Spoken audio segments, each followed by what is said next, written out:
¿Qué tal a todos? Bienvenidos. Vamos a llegar martes. Claro, sí, claro. Bienvenidos a todos. It's so good to be here with so many friends. Don't you think Walter has a career in stand-up comedy? I mean, this guy is so high energy and so funny. I met Walter when I was running for lieutenant governor hace casi 15 años. ¿Y por qué soy un viejito ahorita y él está jovencito todavía? Why is that? Especially ayer, I turned 58 years old. I feel like a viejito. But it's great to stand here. Let me do a couple of things. I want to say some thank yous. I want to talk about Hillary, and then I want to conclude and talk about you. I want to talk about you, Virginia voters, but especially Latino voters in Virginia and Latino voters nationally. But let me start with some thank yous. I have great friends standing behind me, and I'm not going to go through and talk about everyone, but just a couple. I had the fortune in my administration to have both Eileen and Alfonso working with me. And I kind of feel a parental pride in Alfonso, porque él estaba trabajando conmigo en la capital y después su primer elección para el delegado. And to have that first elected Latino delegate, Democratic delegate in the House, I felt a great sense of pride. And every time I see what he's doing, what Eileen is doing, and what these other colleagues are doing, I just see un pueblo en marcha, ¿verdad? And so to give them a big round of applause, please.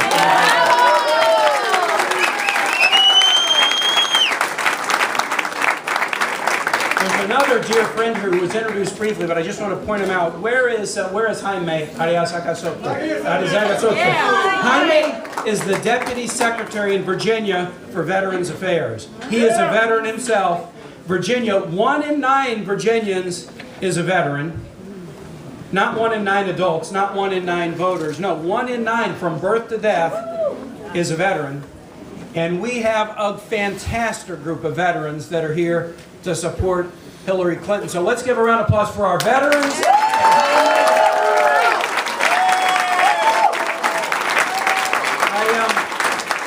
I also want to acknowledge the House of Labor in full force, SEIU, and the plumbers. And we got painters here too, folks. So give the House of Labor a huge round of applause.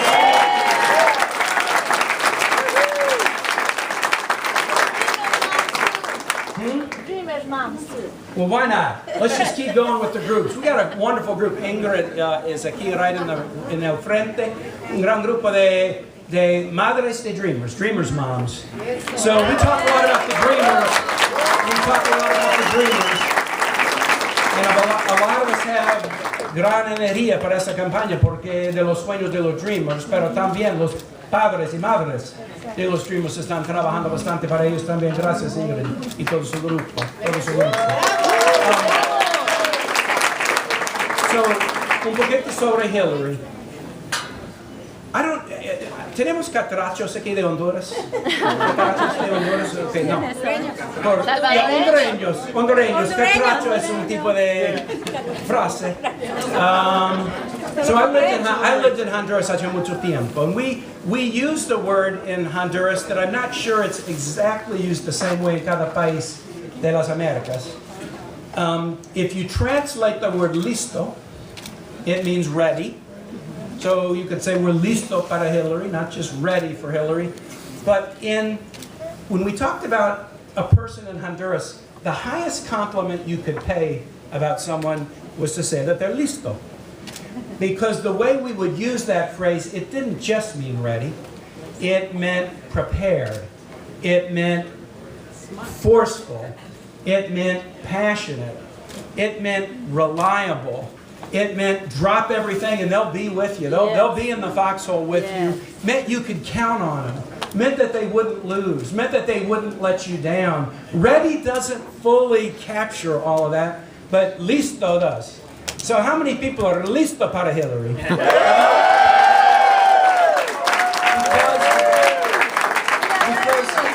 Because Hillary is listo.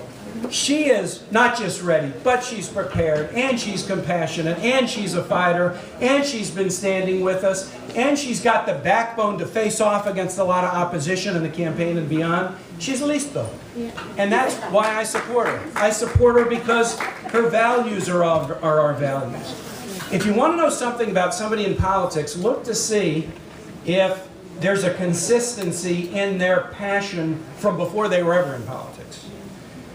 Hillary was a teenager in a Methodist youth group in the suburbs of Chicago, and a pastor kind of exposed her to el mundo grande, no solo en su suburb, pero el mundo grande, aún el mundo de los obreros migrantes en otros estados como California y el sudoeste de los Estados Unidos. And she started to have a grander vision, that it wasn't just everybody didn't lived in the suburb. There was grand needs and dreams of people, and she started to be passionate, especially about young people and families and women, and especially about people who were poor and needed not a handout, but a ladder to climb so that they could have éxito y oportunidad en sus vidas. And that has been her consistent passion. She was for pre-K education before it was cool. She was setting up legal aid offices. She was working for the Children's Legal Defense Fund. When she was a first lady, and then in Arkansas and first lady of our country, she expanded health care. You know, a lot of people know about Hillary that she tried to do a health care deal as first lady, and she couldn't get it through a tough Congress. But that's not the full story, because remember, when Hillary lost in that first effort in the 90s to do health care, she didn't give up.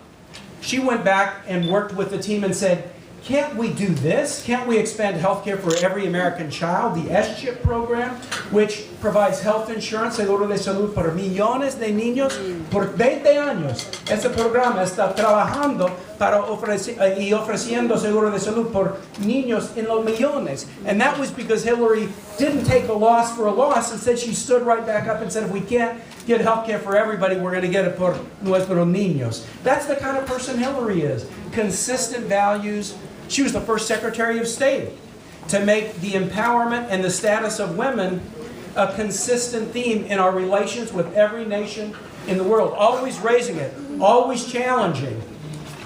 First Secretary of State to do this. So, her values are our values. I tell you this, un apoyante de reforma del sistema de inmigración por muchos años. Yeah. She's not a Jane come lately. She's not a Jane come lately. You know, I serve on the budget committee with Bernie Sanders. I have great respect for him as a public servant, as a mayor, as a senator. I have respect for the campaign he's run, but let's just compare. It's important to compare. When there was an immigration reform bill before el Senado en 2007, Hillary era un gran apoyante y Bernie Sanders estaba peleando contra la reforma. Hay una gran diferencia ahorita, gracias a Dios. Bernie es un apoyante de reforma del sistema de inmigración, pero antes no. Hillary, fuerte, fuerte, fuerte y siempre, pero Bernie no tan fuerte. And you can look at that. You can look at the willingness to stand up and support safety on gun measures, common sense safety. Hillary's been rock solid, and Bernie not so much. So her values are important. Her experience is important.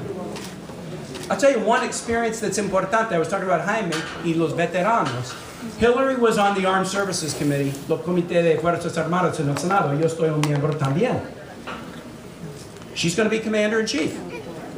We got to have a Commander-in-Chief who understands the importance of our military and also understands the importance of diplomacy. Hasn't it been great for the last 8 years to have a president who cares about diplomacy again? Because we remember President Bush, they didn't care about diplomacy. The only strength they cared about was military strength, and that's important, but you got to have diplomacy too. So remember this, when President Obama became president and said, we're going to do diplomacy again, we're going to look at, can we have a new chapter with Cuba? Can we have a new chapter with Iran? Can we work on bilateral initiatives? And when he said, we're going to have a diplomacy again, who was the person he turned to be the face of American diplomacy, because she could walk into any room in the world and immediately have the respect of any leader in any country? He picked Hillary Clinton. I want to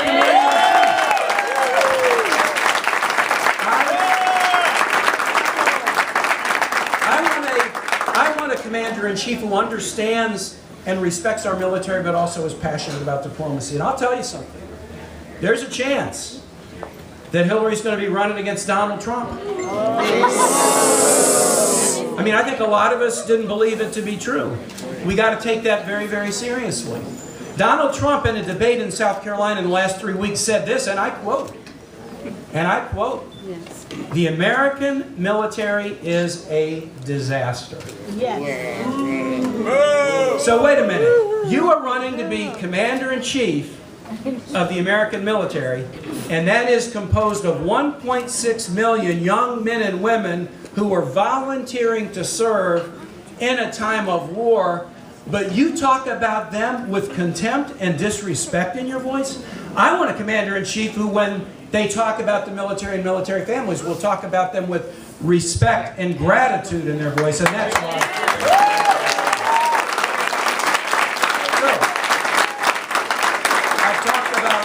I've talked about valores, values. I've talked about her record and the kinds of things she's done.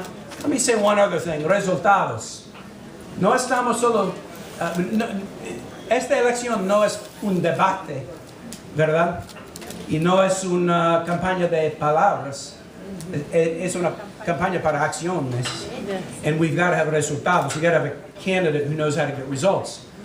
Right now in the United States Senate, there are 46 Democrats. 40 have endorsed Hillary. Why is that? Why is that? This came up in a debate in New Hampshire, and Bernie said, yeah, the whole establishment is behind Hillary. So I'm gonna stop for just a minute and look at that. The whole establishment is behind Hillary. So I was a civil rights lawyer in the South for 17 years before I got into statewide politics.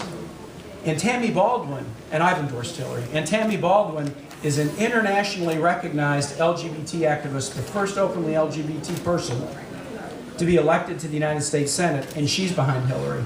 And Mazie Hirono is a Japanese-American immigrant and the first Buddhist to ever serve in the Senate of the United States. She was a human rights activist before she got in the Senate, and she's endorsed Hillary. And Sherrod Brown is every bit as tough on Wall Street and big banks as Bernie is. In fact, if you read what Sherrod Brown says, it reads exactly like Bernie, but he's for Hillary. Why are we all for Hillary? From the blue dogs like Joe Manchin to the super progressives like Cory Booker and Mazie Hirono and Tammy and Sherrod. Why are we all for Hillary? We're for Hillary because necesitamos resultados, ¿verdad? Necesitamos un presidente que puede ser efectivo desde la primera línea.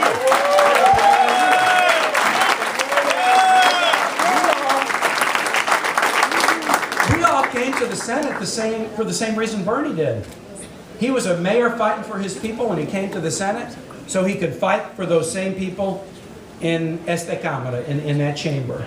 And we were all fighting for our people wherever we come from, and we came to the floor of the Senate to fight for them in a different venue. But we know it's not just a debating society. You got to make things happen. And that's why Hillary, despite the affection with which we all hold Bernie, that's why Hillary's gotten every endorsement from everybody in the Senate, left, right, and center. We're backing Hillary because we've got to solve more problems. We've got to get immigration reform over the hump. Right. Not just protect the Affordable Care Act, but make it stronger. We've got to deal with income inequality and get a minimum wage passed and get equal pay for equal work passed and lift the crushing burden of debt that is sitting on too many kids' shoulders. And just debating it and saying, phrases isn't enough. We got to get some results and move us forward. And Hillary's going to be the one who will take us adelante, ¿verdad? Entonces, estamos apoyando a Hillary cada día en el Senado porque ella puede ser un presidente de resultados. The last thing I want to say is about you. And Walter, as always, if you let him speak first, he will steal your thunder. He will come up with all the good lines. But this is an important one. I sometimes think, I'm an Anglo, or I guess I'm not an Anglo because I'm Irish. So I'm the opposite of an Anglo, I guess. But I can stand back and look at the Latino community kind of from outside, and here's what I sometimes think. I think the Latino community in Virginia and elsewhere no entiende su poder. Muchas veces. Hay un gran poder en esta comunidad, en Virginia y en toda la nación, pero la comunidad no entiende todavía su poder. What do I mean by that? Walter mentioned 290,000 Latino adults are eligible to vote in Virginia. Not all are registered, not all vote. 290,000. So let me tell you every margin in all the last races. President Obama won the state by about 220,000 in 08 and about 180,000 in 2012. I won my Senate race by 220,000. Terry won his governor's race by 50,000. Mark Warner won a close Senate race by 14,000. Every race since 2008, the margin of victory. Jim Webb, remember? Looking at Lowell right here. Nobody knows this race better than Lowell. What was it, Lowell? Was it 7,000? 7,000 votes? I think it's 7,000. Yeah, 7,000. 7,000 votantes era la diferencia entre Jim Webb y George Allen. Entonces, en este estado, and it's like the best battleground state of the battleground states. Chuck Todd says it is the best bellwether state for understanding the entire American electorate right now. The Latino vote is the difference maker. The Latino vote pueden cambiar cada elección. Every last one. The Latino vote might think, well, we're 8% of the vote, or we're 7 or we're 6% of the vote, so no tenemos un gran poder. Pero, ¿por qué nuestro estado es el estado de battleground? Cada elección es bien cerquita. El poder de la comunidad latina puede ser la diferencia en casi cada elección. And so you've got a power. You've got a power. Nationally, NALEO did this study this week, and they said there are 27 million Latino eligible voters, and they predicted that about 13 million would vote this year. I mean, qué lástima. Qué tristeza. Si eso es así, vamos a perder una gran oportunidad a cambiar la dirección de la nación y escoger líderes mejores. 13 millones o 27 millones. Pero si entendemos el poder de la comunidad latina, más van a participar, más van a votar. Y la comunidad latina va a hacer la diferencia en esta elección. Now, one of the ways that you make the difference is you realize your power. You realize you're the difference maker. And people like Walter have been preaching this mensaje por muchos años. And todos aquí están en la misma mensaje. But I think you understand it and you can spread that word. And spread it not only in Virginia, but in all parts of the country. But it's got to start here Tuesday night. It's called Super Tuesday for a reason. This is the most important night with the most delegates at stake of any of the nights during the primary process. And so si tenemos un éxito fuerte aquí en Virginia, otros estados martes, es un señal bien claro que Hillary va a ser nuestro candidato, ¿verdad? So if we do our business in Virginia, we don't have to worry about anybody else. If we do our business in Virginia, we're going to send a message to everybody that the primary season isn't over, but we know the outcome. Hillary will be our candidate. If we do our business.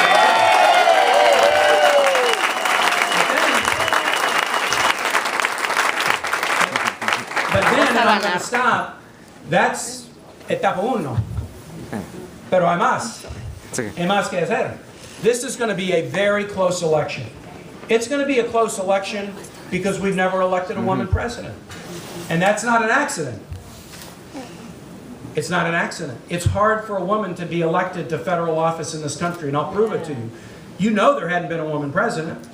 But let's talk about Congress. 19%. 19% of Congress is women. Highest in our history. We are 75th in the world at 19% in women in our federal legislative body. Iraq, 26%. Wow. Afghanistan, 28%. Wow. Rwanda, 64%. We are 75th in the world. And what that means is, it's just not an accident that we haven't had a woman president. We don't make it easy.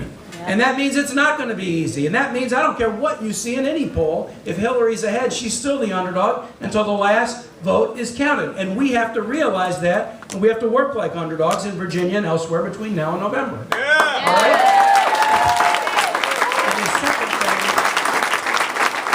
And the second reason this will be hard, y no estoy seguro quién va a ser el candidato republicano. Es posible Trump o Cruz o Rubio. And I know him well. I served with Rubio on the Foreign Relations Committee. I know him well. I served with Cruz on the Armed Services Committee. I know him well. I don't know Trump. I guess I got to admit that. Sorry, I haven't met Trump. But I know these guys well.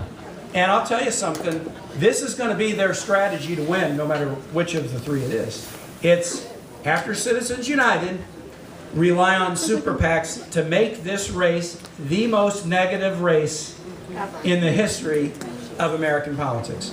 With negative ads, just, you know, and if you, since you don't have to tell who your donors are, you can lie and nobody can connect you with the lie. And the strategy, just watch an ad and see a negative ad and think about this. The strategy is to make people say, why do I want to participate? Politics is bad. If they can be as negative as possible, then they can depress entusiasmo y participación. And the only chance that we will lose this race is if they lower the participation and lower the energy and lower the enthusiasm and lower the turnout.